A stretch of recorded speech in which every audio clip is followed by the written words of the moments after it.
All right, it is another edition of Chopping It Up with Cador. It's Monday morning. It's a cold Monday morning. As you can tell, I'm layered up, and I love this jersey right here. Coach Cador didn't allow me the privilege of wearing it. And as always, I'm Perry White. He's Roger Cador, and it's Chopping It Up with Cador. And if you're listening to my voice right now, be sure to go subscribe to our YouTube channel because you're probably watching it on YouTube right now. It's that little button down there that says subscribe. You click that thing and give you a notification every time we go live, and you'll be able to get a chance to see us. And then if you don't catch us live, you can always go back and watch us after the fact, and keep up with what we're doing. We're about a month and a half in, and this thing is getting better and better each week, and it's going to be really good today because Coach Cador, yes, sir. You are a legend. Really? And I like that hat because I always know about that hat. You tell me about it's from Medellin. Yes. Yep. So I love when you wear it. But then we got another legend. And you two guys, in terms of legends, did a lot for an institution, considering the one that I got on, and that's on my hat, for Southern University. But we got to welcome another legend, a legend to a legend, Roger Cador and Pete Richardson. How you doing this morning, Perry? Hey. Pete Richardson, the legendary coach at Southern University, won 5 SWAC championships, 4 HBCU Black College National Championships, man. And it is a privilege to have you here. And now I'm so excited. I'm like a kid in the candy store because people know that I love Southern. And the fact that I grew up watching you two, I watched you doing the Bayou Classic and the many games that you won, and I watched you be successful. And the fact that I'm sitting in here with you two, I'm like a little kid right now. I'm probably a little kid to y'all anyway, but I'm like a kid right now, man. I'm so excited. I don't even know where to begin. But first of all, thank you for joining us today. Well, I like coming in and having the opportunity to talk to, especially you and Coach Cador. We was at SU together, and he did a tremendous job with the athletes that he had a tremendous run, and I'm appreciated to be here. Coach, I'm going to let you pop it off, man, because this is what the people want to see, two legends talk. I'm just the bystander. Yeah, really? Okay. Yeah, well, Pete, as he mentioned, we were there together, really doing some really good times at Southern, and we had another coach who is not with us anymore, Ben Job, and another Johnny Thomas, who won a lot of championships also. They have gone there to a better place. But we had a unique situation there. We didn't have a lot of money. We had pride. We worked hard, and we cared about the kids. And I think all of that went a long ways because we weren't going to cry about what we didn't have. We worked with the kids to take advantage of what we did have, and it was an opportunity. I think you're right, Coach. We had a number of outstanding coaches at Southern University when we was there, and they did an outstanding job, especially with the personnel and the resources that we had. And we refused to let the players believe that they couldn't be successful. I think administration gave us an opportunity to run those programs. And, of course, if everything's going to evolve, it's going to evolve from the top in leadership. And I think you have to appreciate the direction that we structured what we had there. And, of course, we had some administrators that gave us that opportunity without the resources. And once we got the kids, we had an outstanding job of preparing them to be good students. Yeah, and, I know one thing when you were there coaching football, a lot of the kids were honor roll kids. They cared. You told them about the value of education, and they took advantage of it. Can you elaborate a little on that for us? Well, I think the major thing that we had concern with, I had an individual, Coach Griffin. He was strictly in charge of the academic part of making sure that the kids that we have, and I think that was a commitment we made to the parents. I couldn't guarantee that you was going to have an opportunity to go to the pros, but I could guarantee that if you came and you could be consistent academically and got 137 hours, that you could walk across that stage. So I hired an individual, and that's all he dealt with. And Coach Griffin, a lot of players hated him at that time because he used to always track them down and tell me. And sure enough, I get mom and dad on the phone, and because the primary objective is me getting them across that stage. And you're right about Coach Griffin. See, people get hired to do something, and they want to do something else. But I tell you, I watched him many days how he would get in their face when they didn't do what was right, and pat them on the back when they did what was right. And that's really what you got to do. That was part of coaching he was doing, even though he was over academics. Well, the thing about that situation is that we knew, because we walked in the same shoes that a lot of the players that we Right. came out. We didn't have a whole lot. And somebody extended that olive branch to us and gave us the opportunity to go to college, and we were smart enough to realize and took advantage of it. And I think that's the thing that you can guarantee the parents when you talk to them. You can't guarantee them an opportunity to go to the pros, but you can guarantee them a chance if they get their hours that they can graduate. And we're going to be consistent because, hey, we're going to stay on that case to making sure that they have that opportunity. Coach Griffin also came from that tree of Big House game at Winston-Salem. I see you laughing. I know you've had wonderful experience with Big House game. Can you elaborate on that? Well, I was fortunate enough to be around some good people. Coach Gaines was a basketball coach, and he was a big mammoth of a guy, about 6'6", about 300. And we sit down and talk a great deal. And also, when you look at Eddie Robinson, Yes. here's an individual that established HBC football in that respect, and I think a lot of his kids in the same avenue. A lot of them wanted to go to the pros, but then a lot of them didn't have that opportunity. But he always guaranteed them an opportunity. Hey, if you do like I tell you, then I can get you across that stage. That's right. I remember Griff told me, I think after I think you beat Eddie Robinson your first 2 years? Yeah. Mm-hmm. And Griff came to me and said, the people said, don't blame Eddie, blame Pete.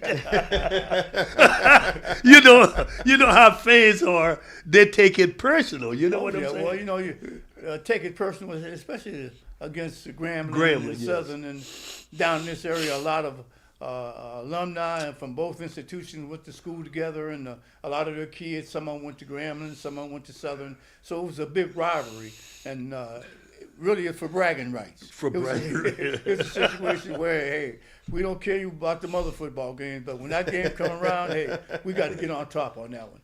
Let me ask you guys this, because you both were at Southern at the same time.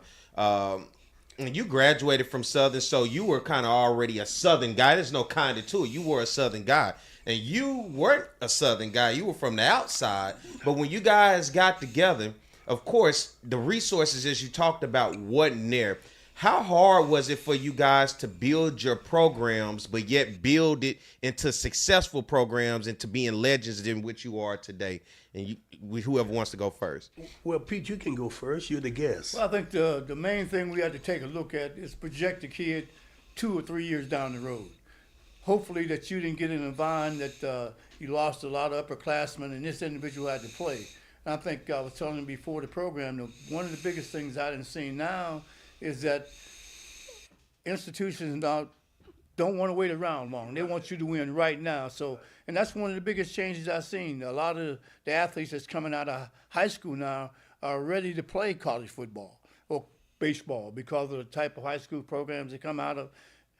Years ago, we had to wait to project 1 or 2 years down the road that get a little bigger and stronger, and hopefully that we could be successful with him.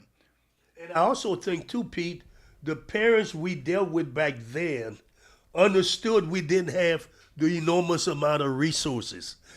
But they trusted that we were going to do something for their kids, help them get that degree, become gentlemen and men. And that's really what they were sending them to us for. Well, I think that's the thing that you worked out that relationship with the parents. They trusted you. Right. I'm gonna send him down there now, Coach. If you do what you have to make sure he gets to those classes. If you have to go upside his head, well, that was part of the action. And now, with the people we had, you can call home with your mom and tell her that Coach is mistreating you, and she knew Coach ain't mistreating you. He's making you do some things that you don't want to do. That's and right. let's go to the class, and she's not going to run down and say, how you mistreat my son or daughter. She's not concerned about that because she trusted you to put him on the guidelines in your program that he can get across that stage and have a good, productive life. That's right. Well, I tell you, it's ironic we're talking about it. This weekend we just celebrated the '87 team that I coached that beat Cal State Fullerton after 35 years. And the thing that I remember are some of the very same things you're talking about. The parents entrusted me, said, and I had a lot of single moms, and I'm sure you did also in football. A lot of single moms said, make a man out of him, coach. Yeah. I've done all I can. It's up to you to do the rest. And I tell you, that's a hell of a responsibility that we took under our wing when we took the kid. We knew we had to also win games, which is why university hires.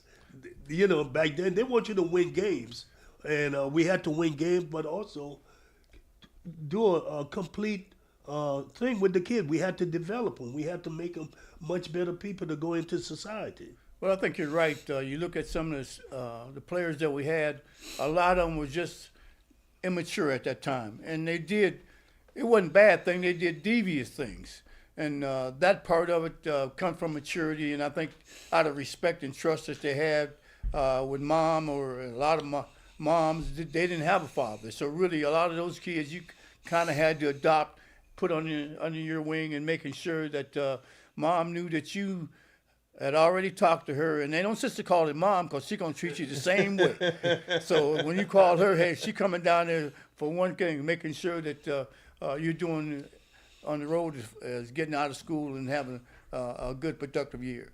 Let me talk about this, HBCUs, because you guys are the toast of HBCUs when you talk about the legends. And I'm going to keep calling you legends, and I'm going to give you your flowers while you're here, because this is amazing to know, because what you said and like you elaborated on, the hard job, because it's not easy, of taking so many young men over different generations and continuously staying in the fold to mold these guys to where, like you just said, dealing with your 87 team, you tell me all the time that you told them back then that they did not know that one day, fellas, that you guys are going to be etched in history for what you do now. And as you continue to do that, you see where HBCUs are today, and you and I talk about even with Deion Sanders being at Jackson State and the light that he's bringing on it. But for you two guys, it's nothing new that's happening in terms of bringing in the talent and developing the talent. Talk about how you guys have gone out and continued to do that over your time as coaches, as you brought in these guys that maybe didn't have that opportunity to go elsewhere, but by the time they left with you, you developed those guys to be great, not only on the field, but off the field. But on the field, they obviously won championships dealing with you. So that development was huge when it came to you guys. Yeah, it was. Remember, the years Pete and I were coaching, we could find a diamond in the rough, so to speak. And like he mentioned, give them a couple of years to develop. Right now, you don't have that great spirit, so to speak. It's either now or never, because coaches have to win right away, simply because alumni and administration won't win at all costs, literally. So what we could do was find diamond in the rough, develop them, and then get them better, and that's what creates championship. If you could get them to the junior and senior years, then you got a chance to be successful. I was really fortunate in that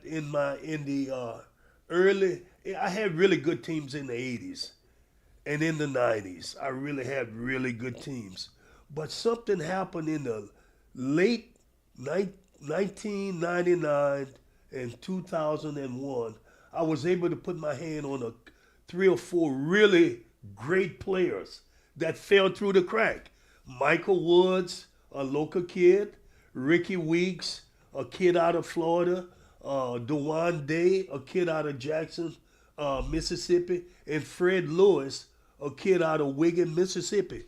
Those 4 guys really transformed us into not what people would say a traditional HBCU team, but a really, really good D1 program, because they had great talent. Then we had another kid from Houston, Marcus Townsend, Marcus Chandler from Houston, Antonio Gray from Hattiesburg, Mississippi.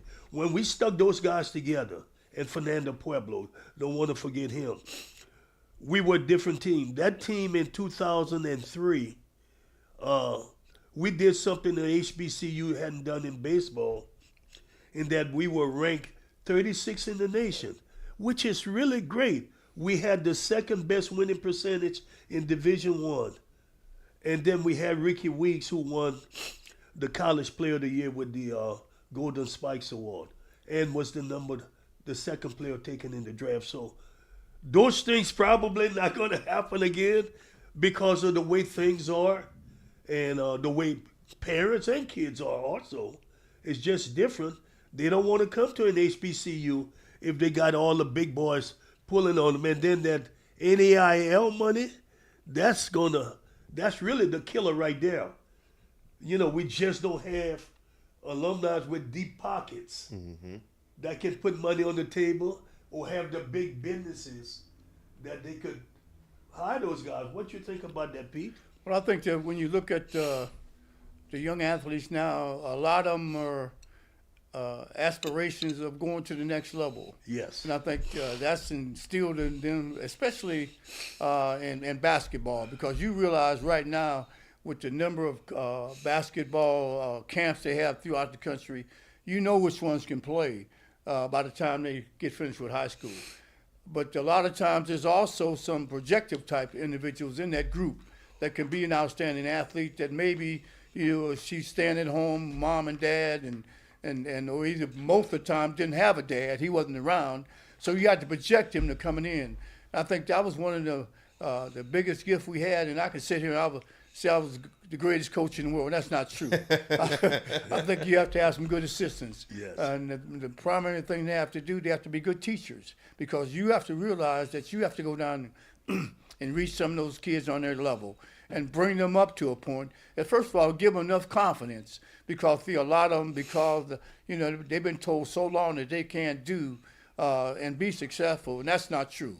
And I think when you have that and have the people around you, and I think if you got structure in your program, I think they understand that. And I think the biggest thing that helped me out a great deal as time went on, and like I said, it wasn't me, it was the individuals on that team, because you had, by the time they became seniors, that means they didn't went through the cycle. Yeah. Those individuals really ran the team, because a lot of time we would go places and Chicago and go to Las Vegas, and those individuals was making sure that, hey, they're going to keep those teams, especially the younger ones, intact. Coach ain't going to stand for that now. I'm just going to tell you. And those are the ones, once you got instilled with those individuals, they really ran the structure of the team, especially around the university, of the do's and don'ts. And that really did a great deal for a lot of individuals, because, like I said before, they were basically immature, and we were able to select those individuals knowing that they were there, hopefully once they got there and got under the structure of your program and develop as an athlete. That's what they call a program. Just not winning it for having a winning season, but when you have a program, because now you got accountability. You got guys, and then what they say, it turns into a well-oiled machine, to where coach just got to focus on coach. He ain't got to focus on the little stuff, because it ultimately handle itself within that locker room. And I think that's what you guys did well and very successful, and why you saw you guys win a lot of games. I was talking to him last night. I said, Coach, I'm looking at your record.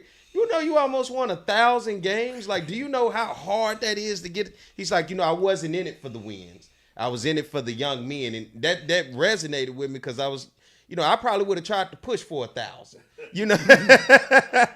I'm looking at 913. I would have tried to push for 1,000, but he said it wasn't about that. It was more importantly about developing those young men and getting them where they needed to be.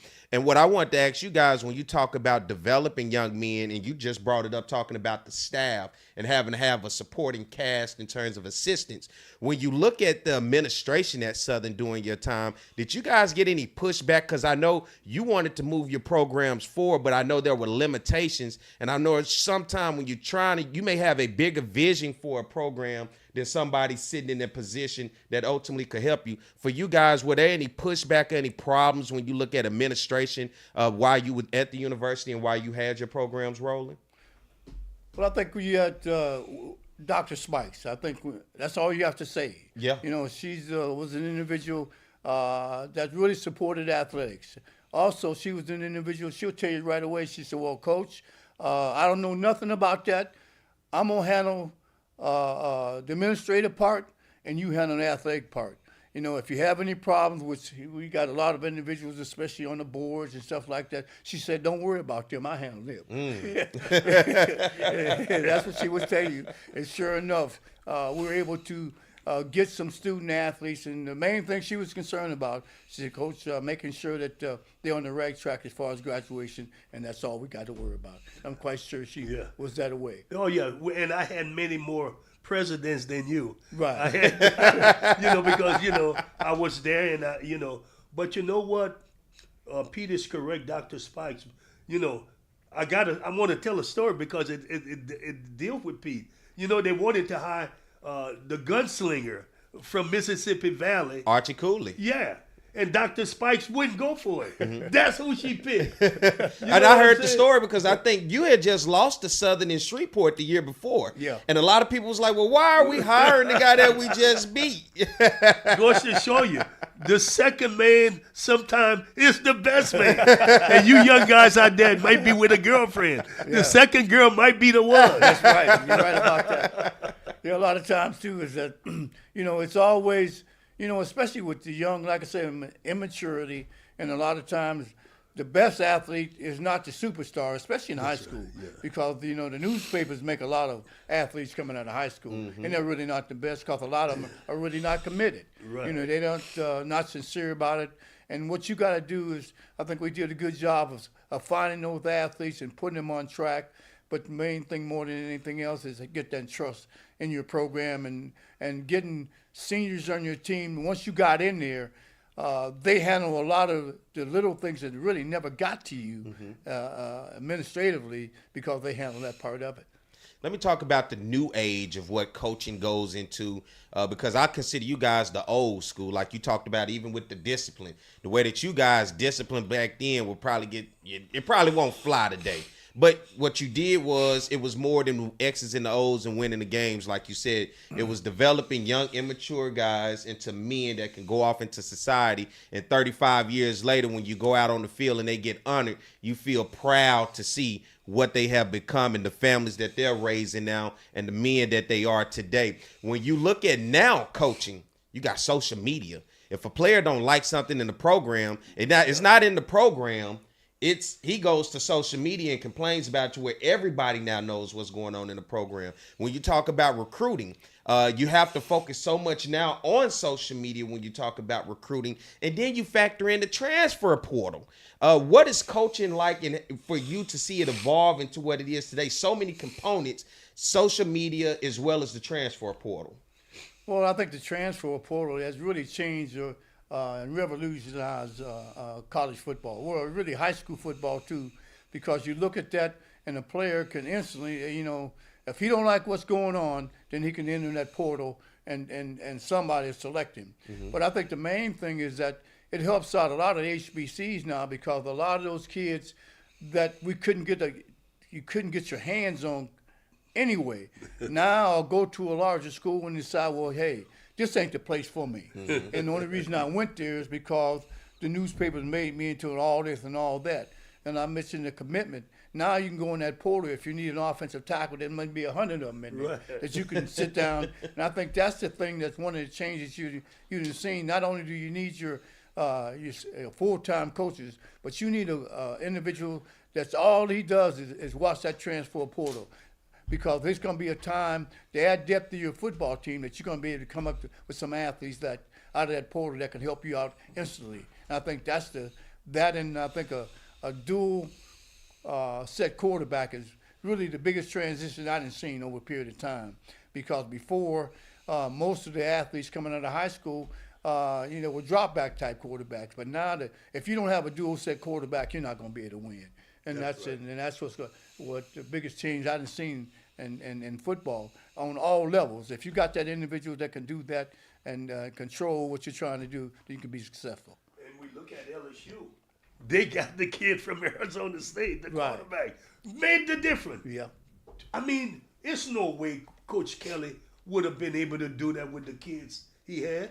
But he took that kid. He had 1 year left, Daniels, and look what he's done. Now they get to play for the SEC championship. So I agree with you as it relates to that portal. That portal has made It's broke some people, and it's made some people. You know. Well, I think the players have to be committed to your program. Yeah. And they have to understand, most of the time when you through recruiting, I think everything evolves around leadership. That's the guy at the top. Then the next thing is the recruiting aspect of it. They have to understand, hey, I'm recruiting the best I can get my hands on. I can tell you you're going to come in and play, and a lot of times that's not true. I may have avoided that area, and you may just be mature enough to play early because of that void of people leaving. But the majority of the time, hey, regardless, I got 2 or 3 other individuals on that football team that have been sitting back waiting on their turn, having the opportunity to play too. So you're going to have to be able to compete. Now, if you can compete and you're better than them, hey, you're going out there because I don't care who plays as long as you buy into our program and we can be successful. Yeah, and I like to hear that because, a lot of people complain about the transfer portal too because they say kids don't have a hard time of committing now.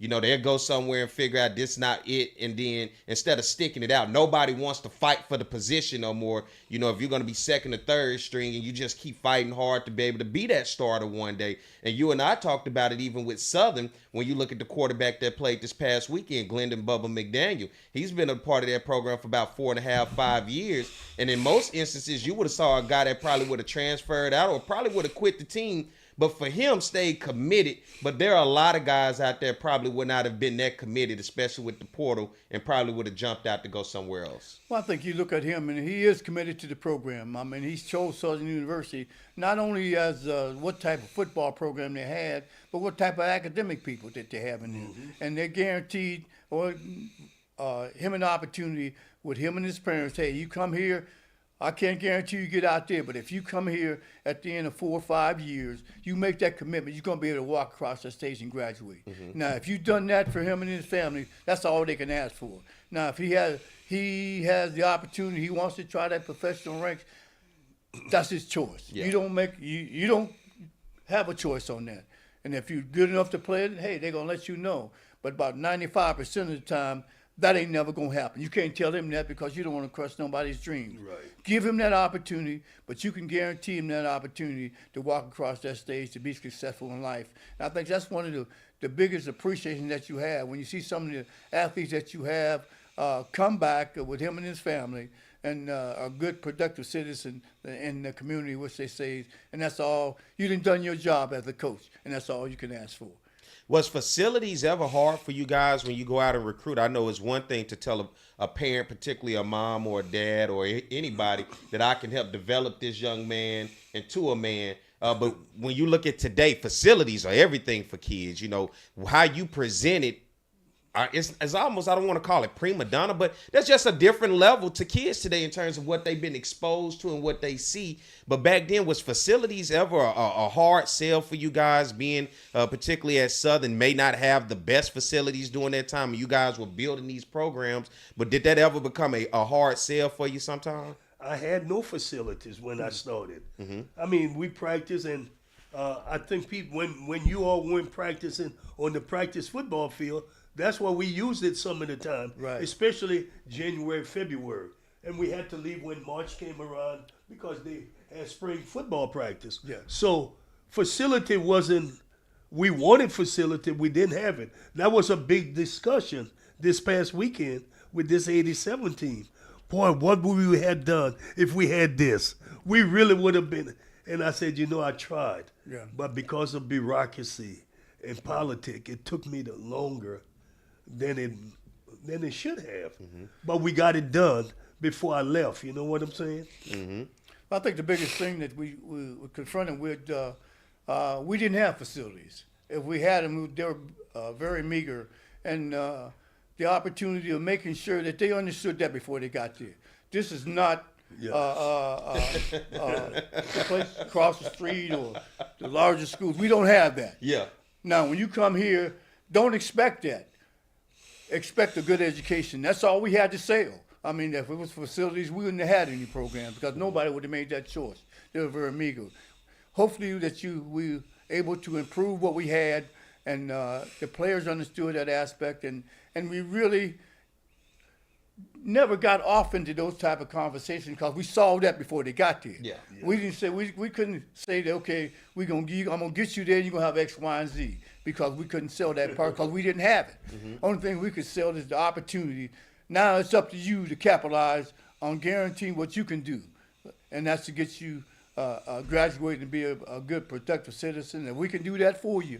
The rest of it is up to you. And I think that's what we were selling more than anything else, knowing that our facilities were very meager and a lot of them needed improvement. But even at that rate, a lot of them, our facilities was a lot better than some of the other HBCs. Yeah. Because a lot of teams during that time barely even had their own home stadiums. A lot of times when Southern went to go play those teams, they had to play them at a neutral site somewhere. Oh, yeah, you're exactly. They played at a neutral site, and the reason they had to get a neutral site is because they knew it was going to be an onslaught of our people coming. And they was going to be there. They were glad for that because of the payday. And I think our people, I really appreciate that. I don't care where we went. We always outnumbered. I don't care who we played because our people was going to be there for support. And it really helped your team on that football field when they know that their people paid us a severe price because a lot of them didn't have. But they knew if we were going, they was going to be there. Yeah. Oh, let's get ready to take a break. We got to take a break, and we'll come back. We're going to continue this conversation with Coach Roger Cador and Coach Pete Richardson. It's Legends Day. That's what I'm calling it. It's Legends Day on this show today. So y'all stay tuned. We'll be right back, all right?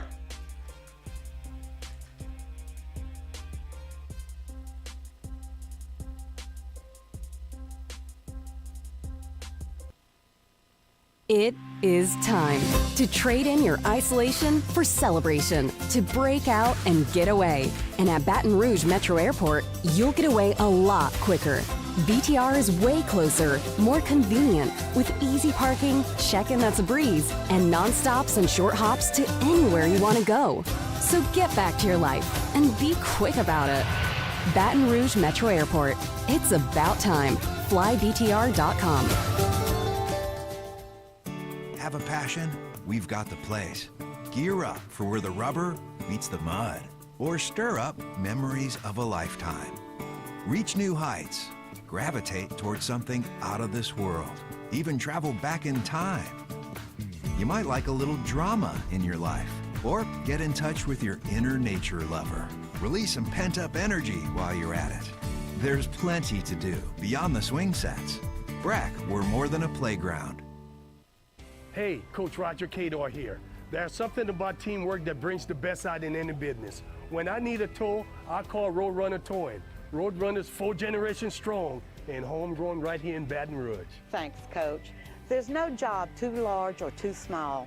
Call Roadrunner for quick, reliable, exceptional service. We don't want an arm and a leg. We just want your toes. And remember, take time each day to be a blessing to someone. Thank you. Getting a letter from the IRS that you owe back taxes can be scary, but it doesn't have to be. Call Go Tax Resolution in Lafayette at 337-420-1040 today. We'll help stop garnishments, levies, and seizures immediately. With over 35 years of dealing directly with the IRS, our team of local professionals will help you pay the least amount possible. So if you owe back taxes to the IRS, you need help. Call the tax professionals at Go Tax Resolution in Lafayette at 337-420-1040. Your go-to tax relief. It is time to trade in your isolation for celebration, to break out and get away. And at Baton Rouge Metro Airport, you'll get away a lot quicker. BTR is way closer, more convenient, with easy parking, check-in that's a breeze, and non-stops and short hops to anywhere you want to go. So get back to your life and be quick about it. Baton Rouge Metro Airport. It's about time. FlyBTR.com.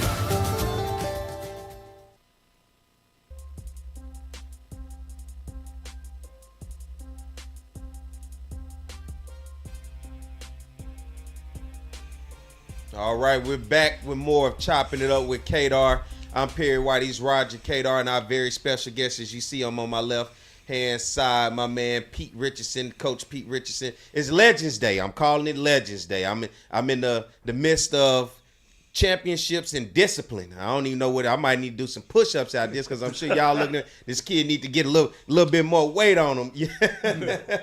But if you're watching this, be sure to subscribe. It's the little button right down underneath the video. You hit the subscribe button and be able to keep up with this show. It's the notification bell every time we go live, as well as if you don't get a chance to catch us live, you can always go back and watch the show in your spare time. And you can follow Coach Roger Cador on Facebook at Roger Cador, as well as on Instagram. You can follow me on Facebook at Perry Whiten, as well as on Twitter at Where's Perry. Coach, I talked to you about social media. Are you on social media? Yeah. What's your social media? Let the people know where they can follow you at on social media. It's Coach Rich 4747 at yahoo.com. That's your email, Coach. That's not your social media. That's what I go with. There you go, Pete. I love it. That's what I love go with. it. That's how you roll. Yeah. That's how the youngsters say. That's how you roll. I stay off the rest of that because, hey, I get too involved with that. Okay, and if y'all don't know, every time I see him, I bother him because back in the day when I was too young and my aunt and them used to go to the Bayou Classic because my aunt husband went to Grambling. And so that house was always Grambling. But I'm going to tell you what changed my life. Matter of fact, it's because of you I came to Southern. I went to the Bayou Classic, and I keep forgetting the year. It was in 99 or 2000.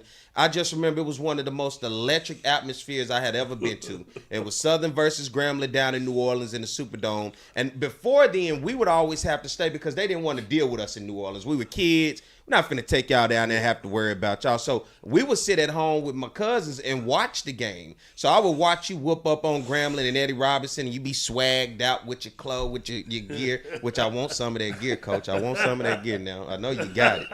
But You can't fit it. Yeah. he's about a large. He got some in it that's a large, all right? All right. So don't keep up with the story.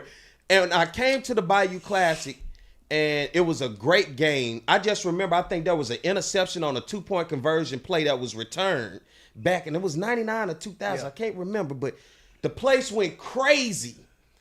And Southern won the game, and when I left there, all I talked about was Southern. I went back to school, I talked about Southern, because my mom graduated from UAPB. So I grew up going to UAPB games, and I remember when Southern would come up there, they would play UAPB, and Southern would play in Little Rock at War Memorial Stadium.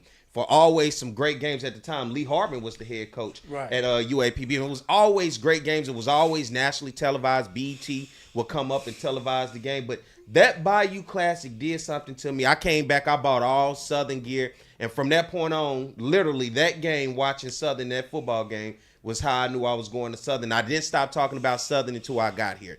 Everybody knew from that point on, period, was going to Southern. So that's how influential the games are. That's how influential you were. Because watching on TV is one thing, but then when you get there, you experience the game, and then just you see the fan base that you talked about. You see the passion, the love behind a brand that really sells itself once you get there. And because of that, I don't think I ever told you that, but I just told you. It's because of you in that game is why I chose Southern University, and that's why I feel so honored today, because now I'm sitting here with you, and I'm sitting here with Cador, and I'm just like, man, these are the two guys as I grew up, I read about, and I saw. I never would think I'd be sitting here in the room talking to you guys. And did you guys ever think that you would even be in media? I know you done some baseball games, and you do football games, and now look at your lives. You go from coaching, now you're sitting here in media. Well, I think that, you look at the Bayou Classic, and I think that football game, I think every minority need to experience that, because it's an experience that you'll never forget. I think we used to have sometimes 72,000 people at that game. That's right. And people were fighting for tickets to get there. Not only that, but the ambiance of the game, Like I said, you had families that split. Some of them went to Southern, some went to Grambling, and then and this was the place that for bragging rights. Because on that way back, all I kept talking about Southern. They was like, "What the hell is wrong with you?" Because they all Grambling, and to this day, I thank my aunt for bringing me down there, because that would just change my life, and and it made me want to go to Southern. And I think about the marketing aspect. You talk about the Bayou Classic, and even with you. When Southern beat Cal State Fullerton in 1987, no other HBCU had done that. The tremendous leaps and bounds that did for your program to recruit guys in, as well as to sell the brand of Southern University to those who may not have known it. I agree. I want to go back to that.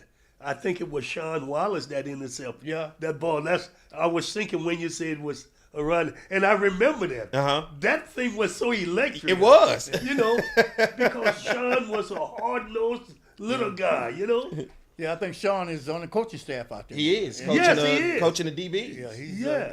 did an outstanding job, and we had it out for a while. Yeah. As far as getting him in the right direction. right. But I'm really proud of him because he really matured enough, graduated, to have an opportunity to come back and coach at your alma mater. I think that's a tribute to him and his family. But Coach, you didn't give up on him. See, we dealt with some troubled kids.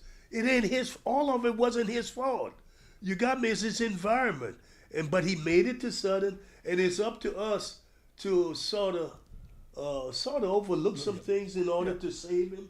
I guess that's the best way to put it. Well, he was an individual that had some difficulties coming out. Yes. And the main thing is that he wasn't very big, and Yeah. I think everybody was always doubting about what he Right. could do. And I think the thing about the whole situation, he was a good student athlete.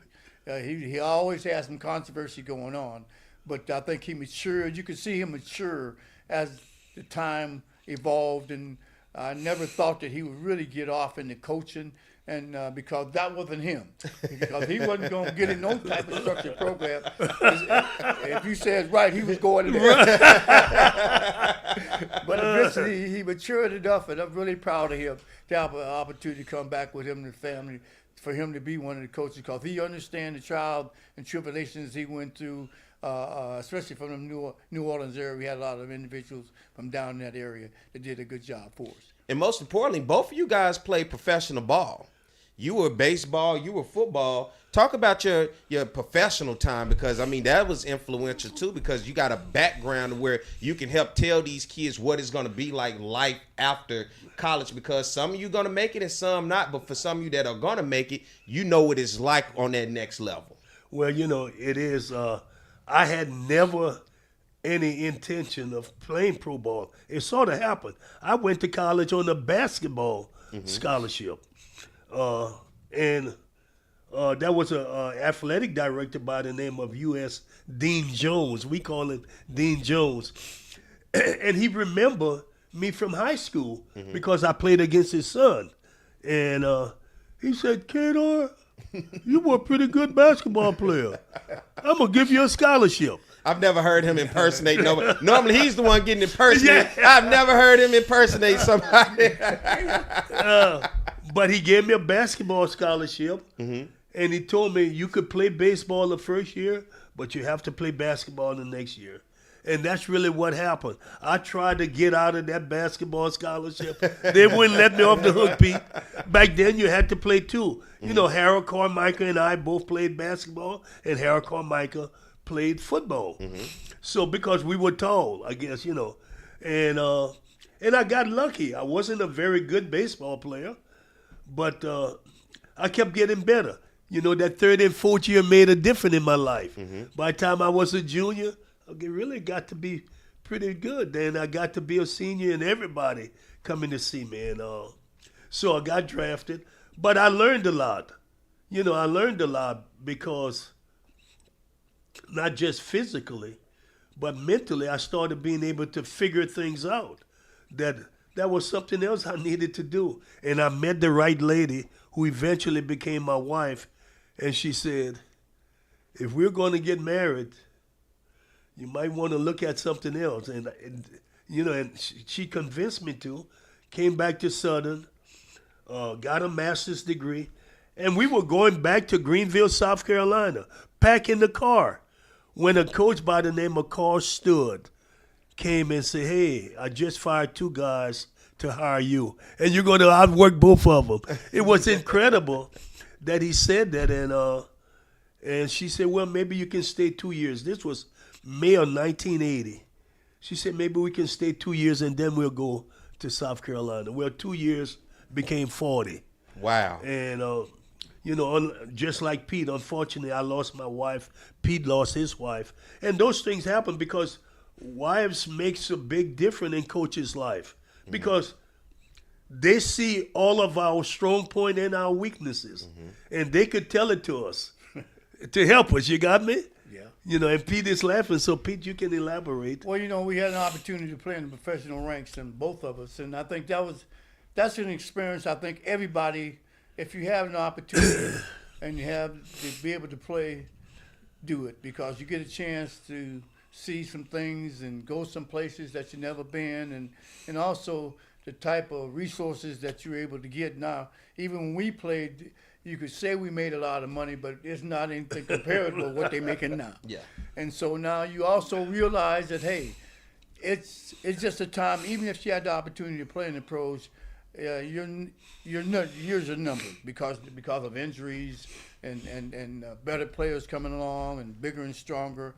And, I had, that's a dream to come. I always want to go into professional ranks.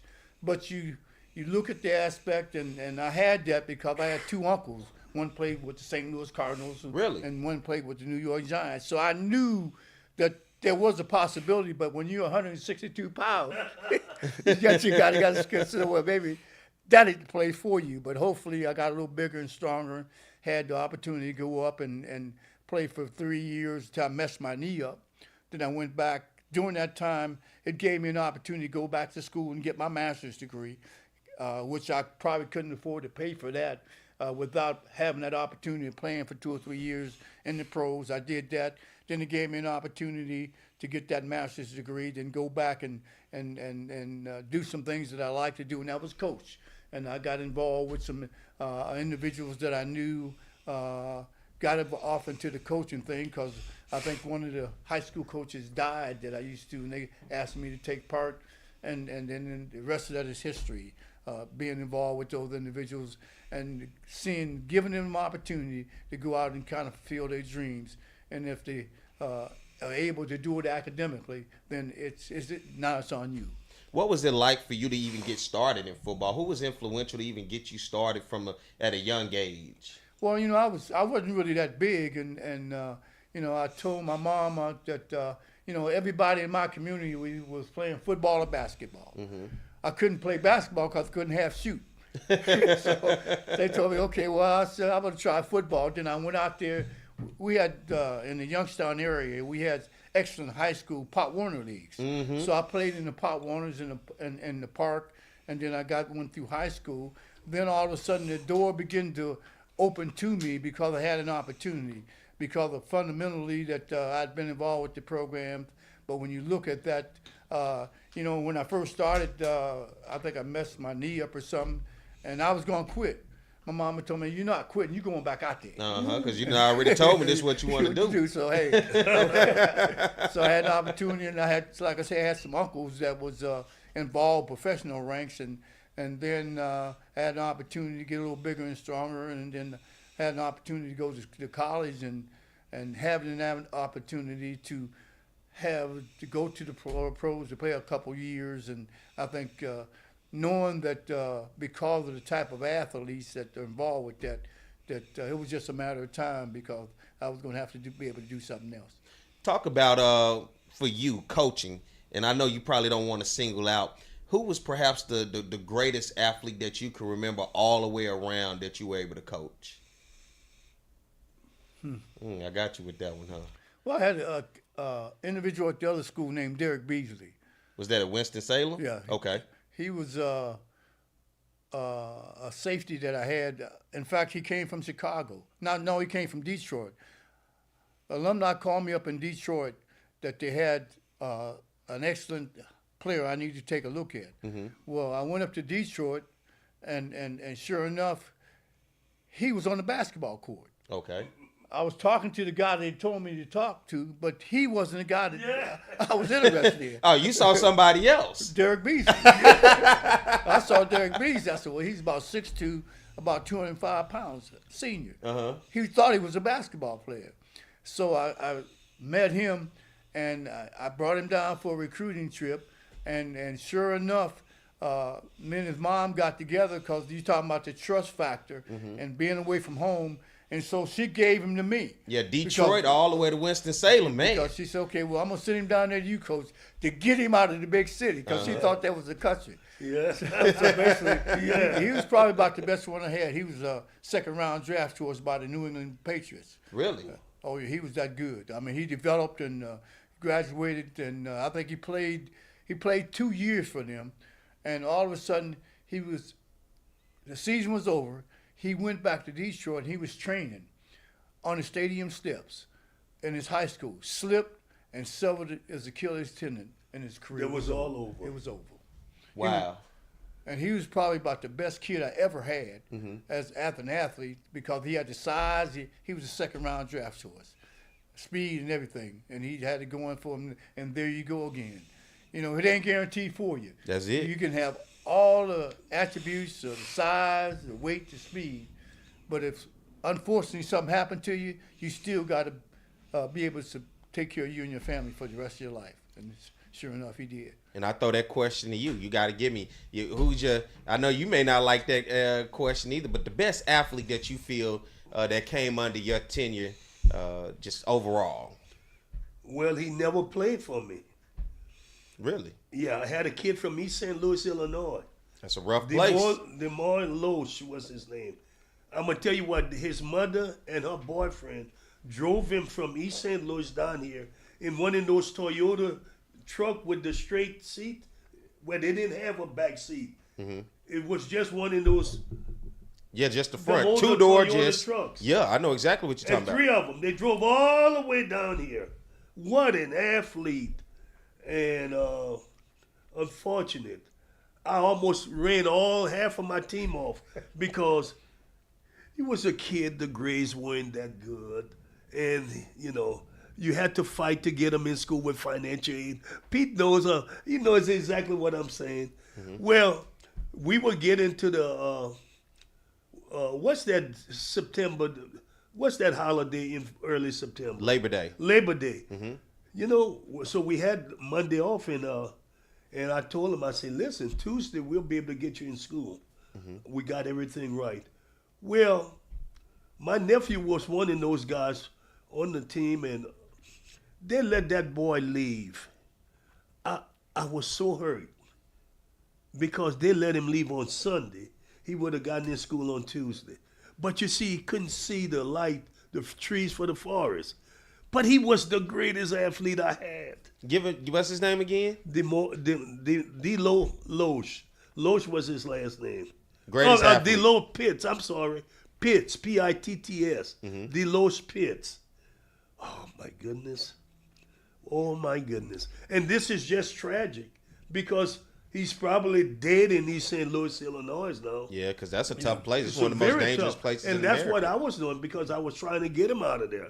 If he had grades, everybody would have been on him. I think you look at athletes like that, Coach, and there's hundreds of them out there that didn't have an opportunity because of circumstances, of a family situation, or didn't have a whole lot that needed a little guidance. And I think those are the kind of players that you can really be proud of because, see, you're not going to be able to save them all. But the ones that you save and highly rewarding and become good protective citizens in our community are the ones you're real proud of because they, like I mentioned before, we walked in them shoes, and you knew if somebody gave us an opportunity that our parents couldn't get us. That's right. And they showed us the way to have a good productive life, and I think you have to acknowledge that when you get an opportunity to save one, and like I say, a lot of them are not bad, they're just mischievous. Yeah. They do crazy things just to be accepted, and hopefully that you can change a few and save some of them, and some of them are going to be good student athletes. And Pete nailed it because in the black community, a lot of families aren't able to do it, and it's got to be someone else who come in and scoop the kid up and help them. Because there's a limitation single mothers, man, it's tough when you got to pay the mortgage and feed. I mean, it's tough, so you depend on someone else to come in and scoop kids up and send them down the road. And I know in my situation, it was an older man. I had my mom and dad at home, but it was an older man that came and talked to my mom. He didn't talk to my dad. He said, I was 15 years old. He said, I want to have your son. I want to let him play. He's going to be a good ball player. And she was all against it. Yeah. And he said, trust me. Trust me with him. Well, I think the thing is now that, you talk about facilities and you talk about money, but both Coach and I have players out now that'll call you and say, well, Coach, I got this kid down even though we're not coaching. Right. I got this kid down the way, he's a mischievous type kid. Yeah. I think you can help him out. And see, a lot of times you'll take a kid like that or tell the coach, hey, you don't know what you're talking about. Kids, you take this kid. And sure enough, those kids are paying out. You talking about you may not have the money, but the guy that you coach know what type of qualifications that you're looking for, and the student athlete will give you a call. Say, Coach, I got a kid up here. He ain't the best as far as character in the present time. All he needs is a break. That's it. And then, hey, you tell the coach about him. You go up there and hey, kid comes down and hopefully that you can straighten some of them out. That's it. I'm loving it. Man, we're gonna have to do this again. We've reached the end of our show. I know we Come on, man. We can do this all day. I know we got another hour or two in Oh, it. my man. I can't believe it. It's over, Pete. You made it go too fast, Pete. Time Why flies. did you slow it down? Time flies, man. Can you back it up 15 minutes? Well, I think when you talk about players that you have, you want to tell people that a lot of them didn't have a lot of great opportunities coming up. Yeah. But a lot of them are doing real well now. And to be able to see those kids make that transition in their life to become good, productive citizens, and that's what you work for. And hopefully, and some of them are going to have that opportunity to make them pros and at least try out. A lot of them never going to make it. But a lot of them going to have to take care of their families for the rest of their life. That's and it. that's all this is all about right now. Yes, sir. And you 1987 kids, players, we didn't get to talk as much because we had the opportunity to get Pete in here. We'll talk next week more about the celebration we had with the 1987 team. Yes, sir. But we had to, when we got Pete, we had to bring him in and we had to let Pete talk. And both of y'all, man, I'm sitting here enjoying. I want to keep it going, but we reached the end, and Pete, we're gonna have to get you back on. Well, I think he mentioned his 87 team, and really those are the best recruiters Southern University can have. Yes, right. Because they understand, realize what we don't have. Now, if you go down there and think you're looking for the X, Y, it ain't there. But now this guy gonna take care of you. That's all you need to tell right. them all. That's it. This guy right here, he gonna make sure that you get That's what you right. need. And a lot of times too, even now because of the change in rules, those type of kids had very little that we could always make a call with alumni and say, hey, help Johnny out with some shoes or little things like that to help them out. And I think that's the thing that really sold the commitment to mom and dad, because those players went through that transition at that time. That's it. Well, for everybody that's out there watching, as always, hit that subscribe button. I'm going to keep telling you that each and every time until you do it. Hit that subscribe button. Subscribe to Chopping It Up with Cador. That way you can get a notification every time we go live. And as well as you can always go back and be able to keep up with the show. Come back and watch the show between Coach Richardson as well as Coach Cador. And as well as the past shows. Anything that you've missed in the past to give you an opportunity. And also share it. Let people know what we're doing here. Good conversation, good chemistry, and legends, as you see. To be able to have these conversations, to see what it took to be successful in life. And I think that's the biggest thing and most important thing here. You can follow Coach Cador on Facebook at Roger Cador, as well as on Instagram. You can follow me on Facebook at Perry White, and as well as Where's Perry on Twitter. And what'd you say, follow you at on, Coach? What they need to follow you on social media? Coach Rich. That's good, Coach. Oh, man, and as always, man, Coach, appreciate you for coming in today, and we got to get you back sometime. I enjoy the conversation. You two guys, respectfully, are legends. I grew up watching you. It's an honor and a pleasure to sit here and even have this conversation, to be the one to be able to do it. And I'm truly honored to be able to be in the presence of you guys, to be able to hear these conversations, because this is history that you're talking about into the present. And a lot of this was before my time, but I'm honored to be able to sit here amongst you guys and be able to listen to these stories and have these conversations. And so, Coach, we got to get you back sometime. And I told Coach, man, he may need his own show. That's right. And look, hey. I'm telling you, he's ready. He's ready, isn't he? All right, Coach. Yeah. You might got to get you your own show, the Coach Pete Richardson Show. Holla at your boy if you need I to. sure be will. there. So holla at your boy. And as always, everybody, as we get out, you got to put it on Coach Cador, because he going to send them off the right way. All right, we out.